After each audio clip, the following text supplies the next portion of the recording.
ஆக அப்படி பேரறிஞர் அண்ணா அவர்கள் சொன்னது போல மரத்தை வெட்டுபவன் களைப்பாறுவதற்கு இன்னொரு மரத்தினுடைய நிழலை தான் தேடுகின்றான். நம்மையும் ஒரு நாள் இவன் வெட்டுவானே என்று அந்த மரம் நிழல் தர மறுப்பதில்லை. அதுபோன்று நம்முடைய தமிழ்நாட்டோட முதலமைச்சர் தன்னை வஞ்சிப்பவர்கள் யாராக இருந்தாலும் சரி, தன்னை விமர்சனம் செய்வர்கள் யாராக இருந்தாலும் சரி, தனக்கு இடையூறு செய்பவர்கள் யாராக இருந்தாலும் சரி, அவர்களுக்கெல்லாம் அன்பை மட்டுமே மீண்டும் பரிசாக அவர் வழங்கி கொண்டிருக்கின்றார். அந்த அன்பு உள்ளம் அடுத்த ஆண்டு தேர்தல் முடிந்த பிறகு இந்த நாட்டையும் நாட்டு மக்களின் உள்ளத்தையும் ஆளும் என்பதை தெரிவித்து, அந்த அன்பு உள்ளத்தினுடைய வயது 72, அதில் இருக்கின்ற 7 என்பது அடுத்த ஆண்டு தேர்தல் முடிந்த பிறகு 7வது முறையாக திராவிட முன்னேற்ற கழகமே ஆட்சி பொறுப்பில் இருக்கும்.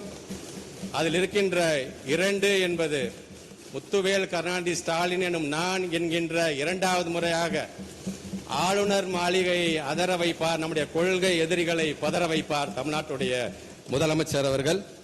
தமிழ்நாடு போராடும், தமிழ்நாடு வெல்லும்.